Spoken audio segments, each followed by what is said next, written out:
Bienvenidos a este espacio para hablar de la Bolivia es posible tendiendo puentes de encuentro, un proyecto de la agencia de noticias Fides para dialogar sobre distintos temas relevantes para el país. Hoy presentamos la criminalización y persecución cercenan el derecho a la protesta.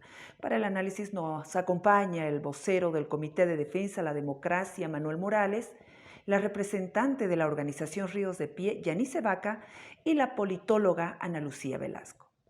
Lo que a mí me preocupa bastante, y Nancy también lo comentaste, es que mientras puede ser que constitucionalmente, como decía Manuel, esté garantizado nuestro derecho a la protesta, en el ejercicio estamos viendo no solo un aumento de los grupos de choque que vienen apoyados y financiados por el gobierno, lo cual se ha evidenciado en prensa, no es opinión personal, pero al mismo tiempo inclusive están mejorando sus técnicas de represión. Nosotros que estamos en calle constantemente hemos visto cómo los grupos de choque han cambiado la forma en que atacaban a los ciudadanos que protestamos en calle de forma pacífica desde el 2018, que ya ocurría esto, solo que no era tan reconocido. Yanice Vaca pone en evidencia que pese a que el derecho a la protesta está garantizado en la Constitución Política del Estado, en la práctica no se cumple, ya que el gobierno del MAS se ha encargado de generar estrategias y métodos de represión contra organizaciones o agrupaciones que expresan su disidencia o exigen reivindicaciones ante los atropellos del Estado. Inclusive su forma de reprimir se ha ido afinando y ahí yo no puedo evitar reconocer patrones de represión que son bastante parecidos a cómo se reprime con los colectivos, como se llama en Venezuela, o inclusive otros grupos en Nicaragua. Creo que esto es muy preocupante justamente porque quienes llaman a la protesta no factorizan esto y no le dan al ciudadano el conocimiento necesario en la violencia de qué hacer y qué no hacer cuando vienen estos grupos de choque. Desde la perspectiva de Manuel Morales, en el aparato estatal se ha generado una especie de metamorfosis de los funcionarios públicos, quienes han asumido un papel de esbirros al servicio de un Estado represor que los utiliza para contrarrestar las protestas ciudadanas en las calles. Según el panelista, esto se vio en los últimos conflictos de Santa Cruz por el censo. Fíjate que ese rol, con el transcurso del tiempo, y sobre todo con la crisis que hubo el 2019, ha sufrido una metamorfosis, ¿no? Nosotros afirmamos categóricamente que el gobierno, los organismos represivos, todo el aparato han logrado transformar al funcionario público en un esbirro. Y esa palabrita que no es un insulto, tiene un contenido muy preciso, ¿no? El esbirro es aquel agente, aquella persona que te sigue, que te delata, que te denuncia y que puede incluso agredirte físicamente. Es un concepto que adquiere mucha vigencia ahora. Entonces nosotros decíamos, ¿no? Y hemos denunciado de que con esta campaña de odio, ¿no? Que está alimentando permanentemente, tú ves que el funcionario público deja su escritorio, deja su computadora, su herramienta de trabajo para agarrar un palo, una piedra, un cachorro de dinamita y salir a la calle a reprimir a las manifestaciones, a las protestas. En esa línea, Velasco afirma que una de las tendencias durante el conflicto social en las calles es la denominada romantización de la protesta, algo que crea la ilusión de la existencia de dos bandos, los buenos y los malos, lo que nutre un clima de polarización que genera ciclos de mayor violencia y odio. Mucho de lo que estamos viendo no es política como tal, sino es algo que se conoce como politainment, ¿no? Esta como conjunción entre política y entretenimiento. Entretenimiento y entretenimiento en el sentido donde la gente está más preocupada de ver qué bando ha sacado más la mugre al otro, ¿no? O sea, estamos así como si estuviéramos viendo una especie de novela o de partido o match de box, digamos, que de genuinamente qué es lo que está en términos del conflicto y de la política en juego, ¿no? Y eso creo que está también reforzado por una especie, y creo que esto sucede en ambos lados, una especie de romantización de la protesta. Lo que decía Janice hace un rato es clave, no es cuestión de salir y protestar. Cuando uno protesta bajo los parámetros de la no violencia, hay cosas que uno tiene que conocer, tiene que saber cómo te pueden, estas técnicas de las que hablaba Manuel hace un ratito, ¿no? Cómo te pueden, digamos, si vale el término, hacer pisar el palito, o cómo te pueden provocar de tal forma que se generen heridos o hayan ciertos resultados específicos, ¿no? Entonces, Creo que estamos en un momento donde todos los líderes deberían ser lo suficientemente responsables para entender que si bien en papel el derecho a la protesta está garantizado, la realidad es otra. En los últimos años se ha evidenciado la presencia de grupos de choque que emergen precisamente ante el anuncio de protestas y marchas de organizaciones de la sociedad civil o sectores que han sido catalogados opositores al gobierno. Movilizaciones como la de ADEPCOCA, médicos, cívicos, maestros, entre otros, han sido violentamente intervenidas por estos grupos que alegan ser parte de la población, aunque se ha demostrado que muchos son funcionarios públicos.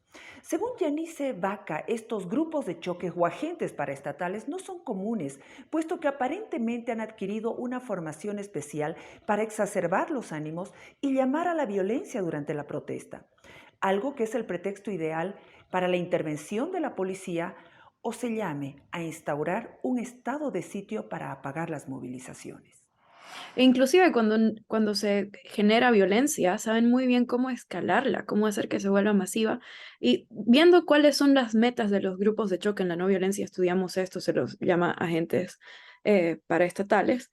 La meta tiene tantos beneficios para un Estado autoritario tener grupos de choque atacando a los ciudadanos que están protestando, porque uno, pueden reprimir la protesta sin verse responsabilizados frente a la comunidad internacional, ya que no lo está haciendo ni la policía ni los militares.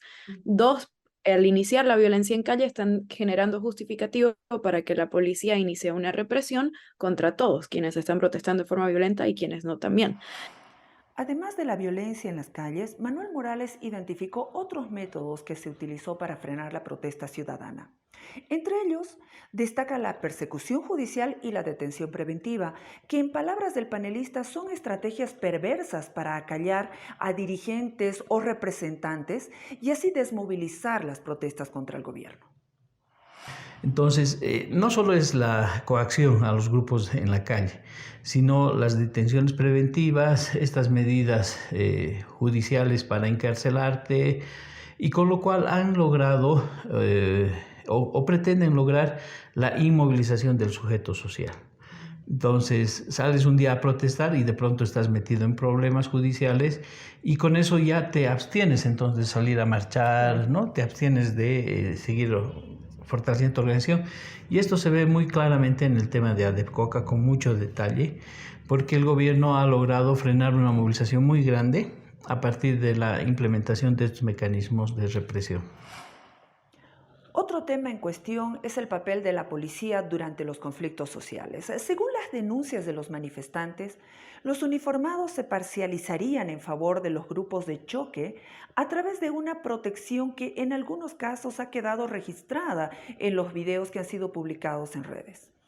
Yanice Vaca argumenta que es lamentable que en muchos casos los efectivos policiales no intervengan ante la violencia que generan los grupos de choque y que ni siquiera inicien las investigaciones contra estos agentes paraestatales. En Santa Cruz hemos visto bastante el actuar de la policía en conjunto con los grupos de choque, e inclusive ha habido mucha molestia, sobre todo en el Plan 3000, por cómo ellos parecen proteger a estos grupos de choque en algunos momentos de represión e inclusive coordinar con ellos. Algo que nos llama mucho la atención como ríos de pies, han habido muchos casos de violencia que han sido documentados y que el mismo ministro del Castillo ha comentado, como por ejemplo la agresión que hubieron a bomberos en un punto de bloqueo. Y sin embargo, no parece haber en este tipo de situaciones ni el accionar de la policía para evitar más violencia entre ciudadanos, ni tampoco la correspondiente investigación después.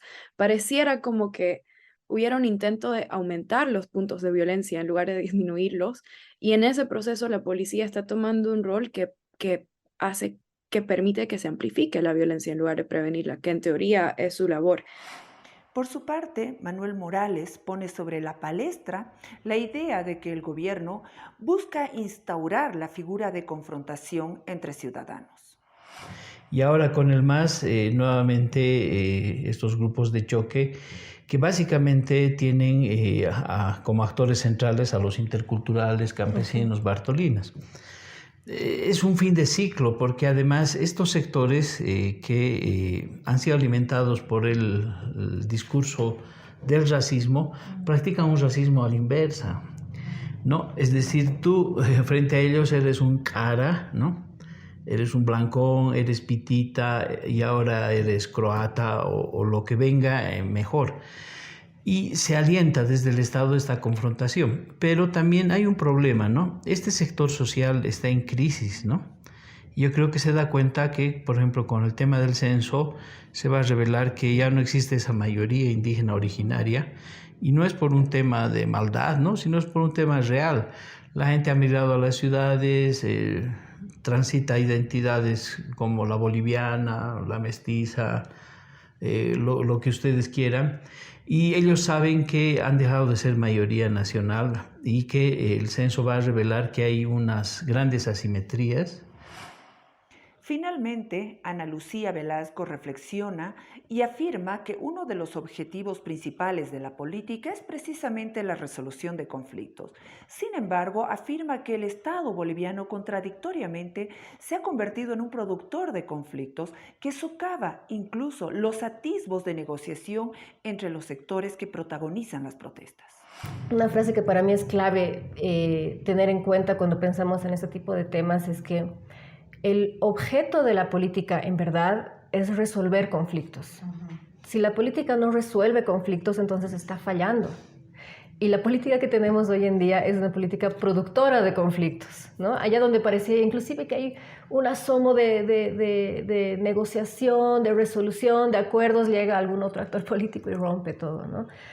Entonces creo que es una clara muestra de que nuestra política está fallando, no estamos haciendo bien política, porque en el momento que decimos, talcito se sentó con tal otrito y están llegando a un acuerdo, sentimos que es una traición, cuando en verdad la política es eso, es tender puentes y llegar a acuerdos. Y hablar entre diferentes. Exactamente.